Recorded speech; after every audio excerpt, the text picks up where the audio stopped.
ক্ষমতাচ্যুত প্রধানমন্ত্রী শেখ হাসিনা, সাবেক স্বরাষ্ট্রমন্ত্রী আসাদুজ্জামান খান কামাল এবং সাবেক আইজিপি চৌধুরী আবদুল্লাহ আল মামুনের বিরুদ্ধে মানবতাবিরোধী অপরাধের মামলায় রায় ঘোষণা করেছে পুনর্গঠিত আন্তর্জাতিক অপরাধ ট্রাইব্যুনাল।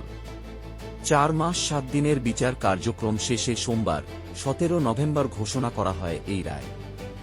রায়ে শেখ হাসিনা ও আসাদুজ্জামান খান কামালকে মৃত্যুদণ্ড এবং সাবেক আইজিপি চৌধুরী আবদুল্লাহ আল মামুনকে ৫ বছরের কারাদণ্ড দেওয়া হয়েছে। তবে এখানেই বিচার প্রক্রিয়া শেষ নয়। আইন অনুযায়ী সামনে রয়েছে আরও কয়েকটি ধাপ। প্রথম ধাপ হল আপিল। আন্তর্জাতিক অপরাধ ট্রাইব্যুনালস আইন ১৯৭৩ অনুযায়ী দণ্ডপ্রাপ্ত যে কোনো ব্যক্তি সুপ্রিম কোর্টের আপিল বিভাগে আপিল করতে পারেন। রাষ্ট্র বা অভিযোগকারী পক্ষ রায়ের বিরুদ্ধে আপিল করতে পারে, তবে পলাতক আসামিকে প্রথমে আত্মসমর্পণ করতে হবে। আত্মসমর্পণ বা গ্রেপ্তারের পর আসামিপক্ষ বিচার পদ্ধতির ত্রুটি, অসঙ্গতি বা প্রমাণ উপস্থাপনায় ভুল ত্রুটি দেখিয়ে আপিল করতে পারবেন।